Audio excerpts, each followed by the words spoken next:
Ito rin ba yung nararanasan mo na puro na lang rejections kahit na todo effort ka naman, todo aral ka naman, todo attend ka sa mga seminar, alam mo yung mga scripts, pero nagwo-worry ka pa rin dahil sa rejections hanggang sa hindi ka na nagkakaroon ng resulta at possible baka hindi ka na talaga tumuloy sa business mo. So kung ito yung isang experience mo, ito yung nararanasan mo ngayon, natural lang yan, normal lang yan, at yan din yung mostly nararanasan ng mga nagiging students ko dito sa online. At basically, yan din talaga yung naranasan ko noong mga 5 years ago nung nag-uumpisa ako. At nakakawalang gana talaga, no? Nakakawalang gana talaga na alam mo, todo effort ka pero parang may malaking pader na nakaharang sa success mo. So, paano ba gagawan ng solusyon nito? Paano ba gagawan natin ng solusyon? So, yung isang solusyon na pwedeng gawin, yung most ng energy at effort mo, ilaan mo sa marketing. Ilaan mo sa pagkakausap ng marami pang mga tao or mag-iisip ka ng strategy kung saan hindi ka mauubusan ng prospect.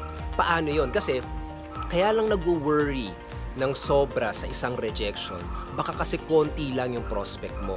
Baka maliit lang yung strategy na ginagamit mo kung saan konti lang talaga nakakausap mo at dahil doon, since meron kang scarcity nyon, medyo nauubos na yung prospect mo, talagang masyado ka nagfo-focus dun sa mga ayaw naman mag-take action. Pero kapag nag-focus ka dun sa bagay kung saan mas marami kang makakausap like yung marketing, Facebook ads, Facebook marketing, YouTube marketing, kapag doon ka nag-focus, alam mo sa sarili mo na may bago ka na namang makakausap. At yung maganda dito sa internet, ang dami ng strategies tungkol dyan. Actually dito sa video na to, sa description, pwede ka mag-join doon sa private group page ko. Kasama yung mga students ko. Tinuro ko doon mismo yung mga Facebook marketing strategy, paano mag-start ng Facebook ads. Kaya pwede mong i-click yan at makapag-join ka doon ng libre. Okay, kailangan mo lang sagutin yung mga questions. Pero, yung solution dyan para hindi ka ma-demotivate, para hindi ka lagi mag-worry sa rejection, mag-focus ka sa marketing. Ibig sabihin kung 100%, di ba? Gagawin mo 80% ng effort mo doon sa marketing. Pwede kang mag-start ng video para makakilala ka ng bagong mga prospect. Pwede kang mag-post sa social media para makilala ka nila. Pwede mong aralin yung Facebook ads para mas marami kang ma-reach out. Okay? At dahil doon ang magagawa mo, yung mga prospect pa mismo yung lalapit sa'yo. Hindi ikaw yung maghahabol. At kapag alam mo na araw-araw may bago kang makakausap, hindi mo na iisipin yung rejections. Kung ma-reject ka, okay lang din dahil may bago ka na namang makakausap. 'Di ba?